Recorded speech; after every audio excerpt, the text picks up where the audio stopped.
아마 제가 여자였으면 이런 설교를 하기가 어려웠을 텐데 제가 오늘은 남자인 게 너무 감사합니다. 그래서 오해 없이 제가 남자이기 때문에 여자들을 변호하는 것이 아니라 성경에서 정말로 무엇을 얘기하는가를 많은 분들이 오해하고 계셔요. 그래서 그걸 제가 설명해 드리려고 합니다. 오늘날 여러분 경찰관도 여자분들 많아요. 소방관도 여자분들 많아요. 경찰청장, 심지어 교도소 소장, 교수님들, 의사선생님들, 심지어 대통령까지 여자들이 하고 있습니다. 어떤 분들은 그런 거를 보면서 이거 비성경적이지 않냐? 그렇지 않죠. 성경의 사사시대에 여자 사사도 있었어요. 그리고 예수님과 끝까지 함께 했던 사람들 가운데는 요한 말고 다른 네 분의 여성들은 다 여자죠. 그렇죠? 남자가 의리가 있어요? 여자가 의리가 있어요? 그건 사람마다 다르겠지만 성경을 통해 통계적으로 봤을 때는 예수님을 여자들이 더 많이 사랑하는 것 같아요. 오늘 한번 숫자를 쳐볼까요? 남자가 많나요? 여자가 많나요? 저보다 많았죠. 그러니까 사실은 종교개혁을 할 당시에도 남자들이 앞장섰지만 그 뒤를 뒷받침해주는 여자들이 없었으면 종교개혁은 실패할 수밖에 없었어요. 이름이 드러나는 사람들도 있지만 그 뒤에 드러나지 않는 그러한 노고가 엄청 많았던 거죠. 자, 오늘 이 본문은 사실 문화를 이해하지 못하면 성경을 해석하기가 어려워요. 어떤 문화가 있었냐면 바울 당시에는 유대 여자들은 공공장소에 가거나 예배를 드릴 때 항상 머리를 가려야만 했어요. 근데 만약 유대 여자가 그 머리를 안 가리게 되면 도덕적으로 문란한 성향을 가진 것이다 라고 남성들이 판단을 하게 됩니다. 그런데 또 그리스 여자들은 그런 걸 신경을 안 써요. 그래서 그리스 여자들은 머리에 아무것도 안 쓰고 예배 드리러 오는 거예요. 근데 문제가 생겼어요. 예배를 딱 드리러 왔는데 문제는 여자가 아니고 남자인 거예요. 무슨 문제가 생기냐면 유대 여자들은 전통에 따라서 머리에 뭘 가리고 예배 시간에 들어왔는데 그리스 여자들은 아무것도 안 쓰고 들어온 거예요. 그랬더니 유대 남성들이 그 여자들을 바라볼 때 저 여자에게 어떻게 좀 다가가도 괜찮겠지 라고 하는 생각을 갖게 되는 거예요. 그게 문화적으로. 왜냐하면 공공장소에서 유대 여성들이 머리에 아무것도 안 쓰면 저 여자는 문란한 여자이기 때문에 남자가 함부로 대해도 괜찮아 라고 하는 것이 사회적 관념으로 받아들여졌던 시절이었기 때문에 그래요. 그러니까 예배를 드리러 왔다가도 남자들이 예배에 집중하는 게 아니고 누구에게 집중하는 거예요? 어떤 여자들에게요? 머리를 가리지 않은 여자들에게 자꾸 눈이 가는 거예요. 그래서 예배에 집중을 못하고 자꾸 그 여자들과 어떻게 해볼까 하는 잘못된 생각이 교회 안에서 팽배하게 되는 거예요. 그러니까 바울 입장에서는 어떻게 되겠어요? 성경 말씀에 예배를 드릴 때 여자는 뭘 머리에 써야 된다는 말이 없어요. 그런 게 없어요. 성경 구절은 그런 구절이 없어요. 그러나 교회를 보니까 잘못했다가는 남자들이 엉뚱한 행동을 할 것 같고 또 한편으로는 머리에 이렇게 머리를 가려도 된다 안 된다 그것 때문에 교회가 분열될 것 같으니까 바울이 이 두 가지 요소를 다 바로잡기 위해서 예배 드릴 때는 여자들을 머리에 뭐 쓰고 오세요 이렇게 된 거예요. 그러나 이것이 하나님의 직접적인 성경 말씀은 아닙니다 라고 해서 교회가 분열되는 것을 막고 또 교회에서 불미스러운 일이 일어나는 것을 막기 위해서 바울이 강력하게 그러니까 어쩔 수 없이 여자들은 예배 드릴 때 머리를 가리고 오세요. 그렇게 된 거예요. 그리고 이것은 가정에서 남자의 역할이나 여자의 역할을 규정하는 게 아니에요. 직장에서 남자의 역할이나 여자의 역할을 규정하는 것도 아니에요.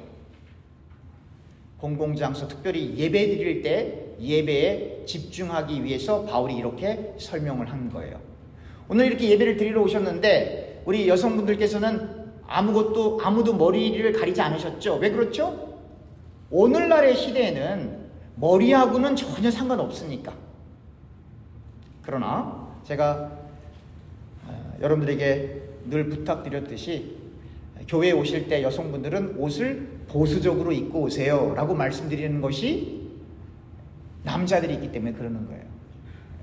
뭐 특별한 이유가 있는 게 아니에요. 지금 우리가 살고 있는 지역은 100도가 넘어갑니다. 그렇죠? 그러나 많은 가뭄으로 인해서 2021년 12월 14일부터는 가정에서 잔디에 물을 줄 때 그 번지수가 홀수인 사람들은 화, 목, 토만 주게 돼 있고, 그 번지수가 짝수인 사람들은 수, 금, 일 이렇게 3번만 주게 돼 있어요. 날씨가 이렇게 더운데 옷을 편안하게 입고 싶죠. 당연하죠. 그러나 교회 와서 예배 드릴 때에는 남성도 마찬가지고 여성도 마찬가지고 다른 어떤 잘못된 생각들이 조금도 틈타지 않도록, 마치 바울이 여성들 다 머리 가리고 오세요 이렇게 했던 것처럼 오늘날도 우리가 사는 미국이 자유분방하기는 하지만 예배드리러 올 때는 보수적으로 남성도 그렇고 여성도 그렇고 그렇게 옷을 입어야 하는 것이 마땅한 거예요. 그래서 제가 토요일날 줌으로 예배드릴 때도 제가 꼭 와이셔츠하고 넥타이 탁 매고 쓰잖아요. 어떤 분들은 그래요. 아, 미국 교회를 갔더니 목사님이 뭐 반바지 입고 티셔츠 입고, 그런 교회도 있지만 제가 일하는 곳은 드레스 코드가 있어요. 일하러 갈 때도 만약에 드레스 코드가 안 맞으면요 못 들어가게 해요. 일을 못 해요. 그러니까 미국 사람들이 다 자유분방한 게 아니에요. 때로는 보수적인 것이 무조건 좋다, 무조건 나쁘다 그런 것이 아니라 그 상황과 그 공간에 있어서는 좋은 것일 수도 있는 겁니다. 자, 이렇게 바울의 취지는 무엇이었냐면 남자와 여자를 분리해서 남자가 여자보다 우월하다 그것을 이야기하려고 했던 것이 아니라, 예배드릴 때는 남자와 여자를 다 떠나서 모두가 하나님으로부터 나온 것이니까 하나님에게만 집중해야 됩니다라고 그렇게 강조하고 있었던 것이에요. 이 설명하는 과정은 이런 설명을 하죠. 바울이 그리스도의 머리는 하나님, 남자의 머리는 그리스도, 그리고 여자의 머리는 남자. 그래서 마치 여자가 제일 밑에 있고 그 위에 남자가 있고 그 위에 그리스도가 있고 그 위에 하나님이 있는 것처럼 보여요. 근데 그런 어떤 계층적인 것을 이야기하고 있는 게 아니에요. 왜 그런 걸 확실히 알 수 있죠? 그리스도는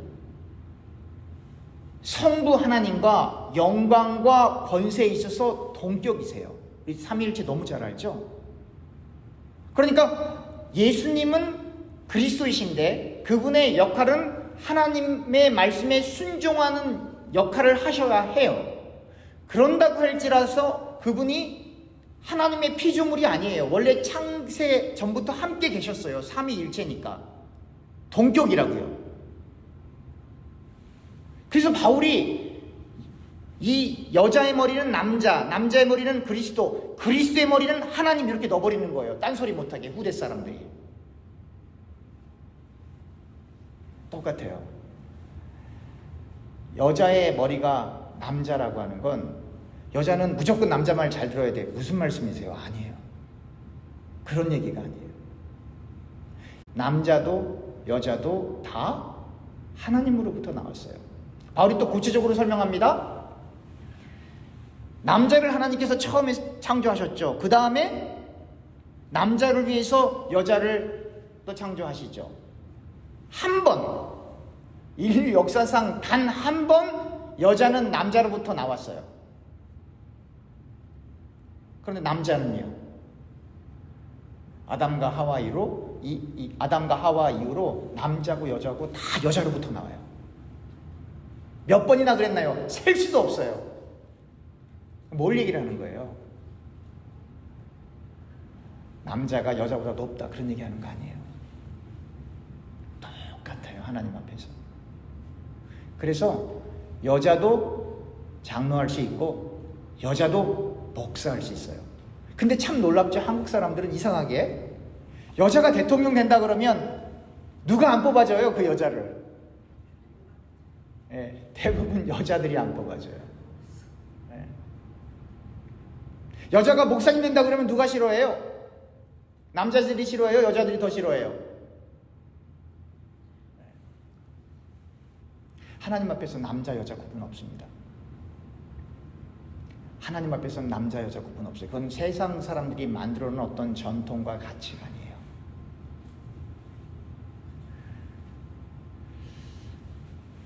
근데 이 바울은 하나님의 말씀을 분명히 알고 있었음에도 불구하고 그 문화를 또한 무시할 수가 없었어요. 이유는 딱 하나예요. 교회가 분열되는 것을 원하지 않았기 때문에 그렇습니다.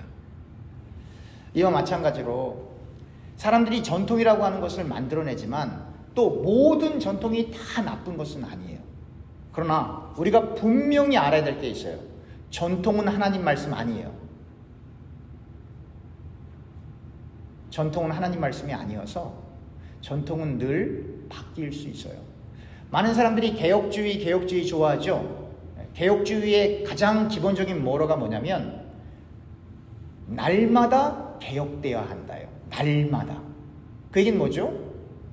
성경을 1920년대 읽었던 사람하고 성경을 2020년대 읽었던 사람은 같은 성경을 읽지만 똑같은 본문을 읽지만 똑같이 이해할 수가 없어요. 왜냐하면 사람이라고 하는 것은 현 시대를 살아가고 있는 동시대에 늘 영향을 받고 있기 때문에 그래요. 또 하나, 성경을 연구하는 학자들에 의해서 이 배경이 계속 발전되고 개발되어지고 발견되어지고 있는데 어떤 사람은 그걸 섭렵해서 이런 상황이었구나 라고 하는 것을 알 수 있지만 어떤 사람들은 그런 상황 전혀 없이 본문만 읽어야 되는 분들도 계세요. 본문만 읽어야 되는 분들에게 있어서는 그 정황을 알 수가 없기 때문에 문자적으로 해석할 수밖에 없죠. 그래서 말씀을 올바로 잘 깨닫는다고 하는 것이 사실은 대단히 어려워요. 학자들이 만들어 놓은 모든 배경 지식이 다 맞냐? 알 수 없죠. 우리가 지금 원본을 갖고 있냐? 원본 아니거든요. 이거 번역본이거든요. 그럼 히브리어 헬라어 원본은 있냐? 없어요. 없다고요. 그래서 헬라어를 읽어도 종류가 많고 히브리어도 읽어도 종류가 많고 발견된 그 사본에 따라서 들어있는 것도 있고 안 들어있는 것도 있고 그렇거든요. 그래서 제가 말씀드렸잖아요. 저는 성경을 같은 본문을 읽어도 번역본을 읽어도 12개 이상 되는 다른 성경을 비교해 가면서 읽는다. 왜냐하면 말씀을 전해야 되는 입장에 있기 때문에. 그러므로 여러분들과 제가 하나님의 말씀을 깊이 있게 올바로 깨닫기 위해서 가장 중요한 것은 무엇일까요? 지식일까요? 아닙니다. 수많은 자료일까요? 아닙니다. 지식이 많고 그 자료가 많아도 어느 게 진짜인지 구별해내기가 어렵다니까요. 그럼 우리에게 정말로 필요한 것이 무엇일까요? 예수님을 정말로 사랑해야 하는 거예요. 하나님을 정말로 사랑해야 하는 거예요. 우리의 본 마음이 나 중심적으로 성경을 보는 게 아니라 또 다른 사람을 중심으로 성경을 보는 게 아니라 정말 이 성경책이 사람에 의해 기록은 되었지만 그 사람으로 하여금 성경책을 쓰시게 하신 분이 하나님이라고 한다면, 다시 말하면 이 성경의 원저자를 우리가 정말로 하나님이라고 믿는다면,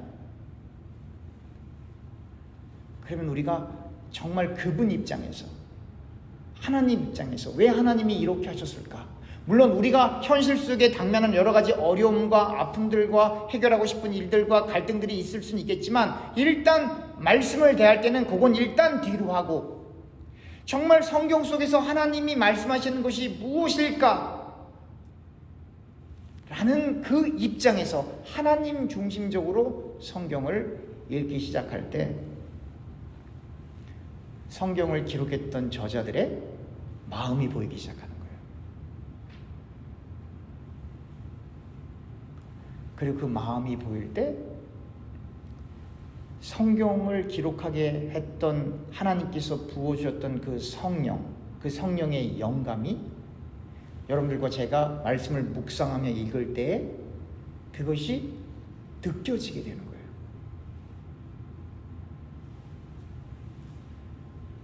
하나님을 만나는 방법이 많이 있어요. 어떤 분들은 기도하다가 만나기도 하고 어떤 분들은 원하지 않는데 기대하지도 않았는데 여러 가지 사건을 통해 만나기도 하고 또 어떤 분들은 성경을 읽다가 묵상하다가 하나님의 뜻을 깨닫기도 하고 하나님을 만나는 일들이 벌어져요.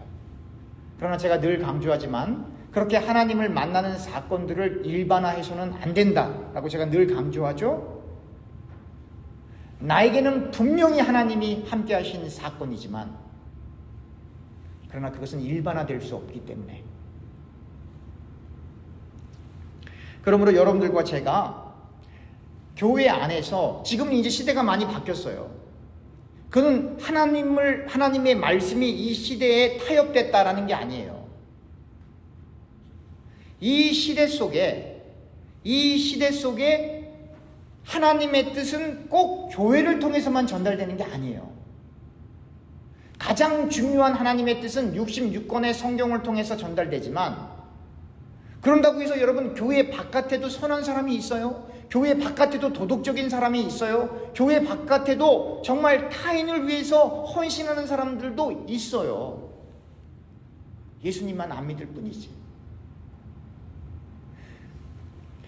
그런 것들은 무엇이냐면 하나님께서 인간에게 고유하게 주신 어떤 인간을 사랑하고 인간을 돕고 하는 그러한 일반적인 그러한 마음들이 예수님을 믿든 안 믿든 상관없이 그것이 주어지는 거예요. 그게 없으면 이 세상은 다 동물의 왕국이 됩니다.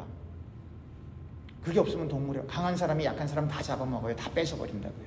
근데 그런 것들을 못하게 사람에게 의존하지 않습니다. 이 세상도. 왜 사람에게 의존하지 않죠? 사람에게 의존해버리면 그 사람이 힘을 가졌을 때는 그 사람 중심대로 이 세상이 움직이겠지만 그 사람이 없어지고 그 다음 사람이 오게 되면 그 중심이 또 바뀌어져요. 여러분, 국가라고 하는 것이 왜 대통령이 바뀌어도 국가가 건재하고 있냐면 국가는 그 대통령에게 의존하고 있는 국가가 아니기 때문에 그렇습니다. 건전한 국가일수록 현대나 과거나 법에 의존하게 돼 있어요. 법. 교회 사람들이 이렇게 많이 옵니다. 여러분, 교회 와서 목사에 의존하시면 안 돼요. 우리 장로님들에게 의존하셔도 안 돼요. 우리 권사님들에게 의존하셔도 안 돼요. 우리 집사님들에게 의존하셔도 안 돼요. 왜요? 사람은 늘 바뀝니다. 여러분들과 제가 의존해야 될 것은 하나님 말씀이에요. 이게 우리의 법이에요. 여기서 아니라 그러면 우리는 아닌 거예요. 칼이 목에 들어와도. 여기서 기라 그러면 우리는 긴 거예요. 아무리 불이익을 당해도. 바빠도 일을 할 수 있다는 게 감사하죠.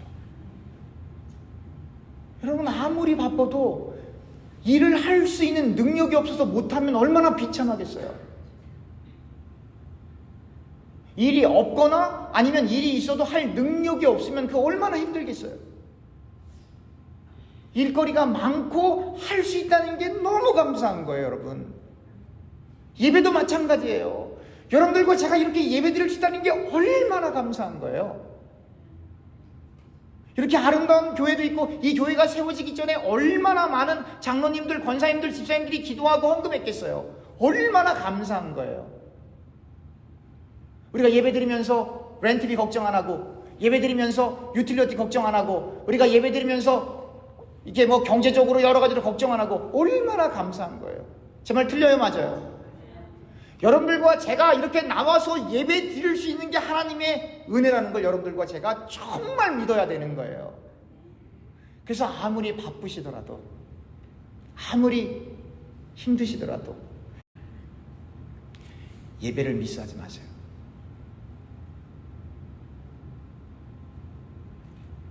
예배가 우리에게 얼마나 중요한지 알 수 없어요. 저는 그렇게 생각합니다. 이 세상에 중요한 일들이 많이 있지만 가장 중요한 일은 예배가 아닌가.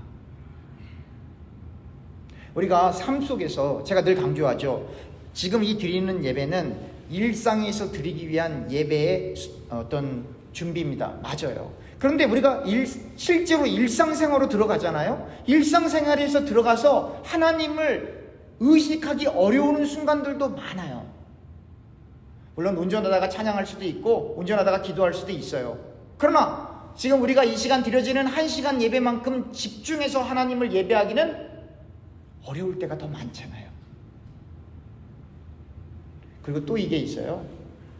삶 속에서 하나님을 의식하고 하나님께 산 제사를 드리려고 간절히 바라는, 그래서 이 예배가 정말 산 제사를 드리기 위한 준비로 생각하는 사람들은 이 예배를 소망합니다.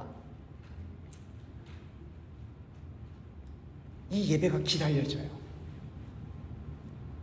우리가 각 개인의 신앙의 상태를 점검할 때 여러 가지 기준들이 있는데 그 중에 한 가지가 이거예요. 나는 과연 예배를 사모하고 있나? 여러분들 정말 예배를 사모하십니까?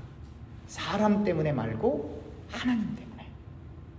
왜 사람 때문이 아니죠? 예배 드리러 들어올 때 우리는 사람이지라 사람과 사람을 만나요. 왜 바울이 여자들에게 머리에 이렇게 쓰고 들어오라고 하죠? 예배를 드리러 왔어도 사람들은 꼭 예배 드리는 그 상황 속에도 사람과 사람 사이에 인터랙션이 늘 있는 거예요. 머리에 모자를 쓰든 안 쓰든 그게 무슨 대수예요. 사실은 별로 중요하지 않거든요. 그런데 바울이 걱정했던 것은 남자냐 여자냐, 여자가 머리에 뭘 썼냐 안 썼냐, 그게 아니라 예배드리는 예배자들의 마음이 과연 정말로 하나님께 향하고 있나 안 향하고 있나, 그걸 걱정했던 거예요. 고린도 교인들만큼 싸움 많이 한 교회도 없어요. 그래도 예배는 드려야 되겠으니까. 바로 그게 진의예요. 사랑하는 교회 여러분, 말씀을 맺으려고 합니다. 세상에서 하나님 말씀 잘 지키려고 노력하는 사람, 주일 예배 가장 중요하게 생각합니다. 주일 예배를 가장 중요하게 여기는 사람, 세상에서 하나님 말씀 지키기 위해서 불의와 타협하지 않습니다. 자기가 이익되는 것을 잊어버린다 할지라도. 왜냐하면 교회에서 예배 드릴 때도 하나님 때문에 예배하는 거고, 밖에 나가서 인생을 살아갈 때도 하나님 때문에 인생을 살아가는 거예요. 하나님 없으면 우리는 아무것도 아니에요. 이러한 믿음을 갖고 있는 사람이 죄 짓는 걸 좋아하겠습니까? 싫어하겠습니까?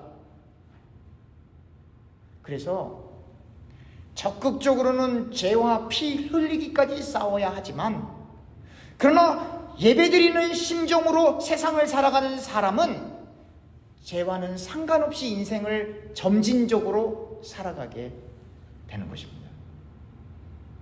저와 여러분은 이 땅에서 생을 살아가는 동안 예배드릴 때나 또 바깥에서 인생을 살아갈 때나 늘 하나님을 인식하고 하나님을 의존하여서 하나님의 기쁨이 되는, 내가 하나님을 위해서 이만큼 했으니까 내가 당신보다 높지, 아니에요. 늘 다른 사람은 나보다 더 낮게 여기고 정말 예수님의 마음을 본받기 위하여 하나님의 기쁨이 되는 인생을 살기 소원하고 바라고 다짐하고 결단할 수 있는 사랑하는 저와 교우님들 되시기를 주님의 이름으로 축원합니다. 기도하겠습니다. 하나님, 우리 인생에 가장 중요한 것은 예배라고 하는 사실을 다시 한번 생각하게 됩니다. 오늘 이 시간 드려지는 예배뿐만 아니라 또 내일부터 드려지는 예배에도 하나님께서 함께하여 주셔서 정말로 하나님의 기쁨이 되는 귀한 예배를 드리다가 천국에 가서 영원토록 하나님을 예배할 수 있도록 우리를 축복하여 주시옵소서. 예수님의 이름으로 기도합니다. 아멘.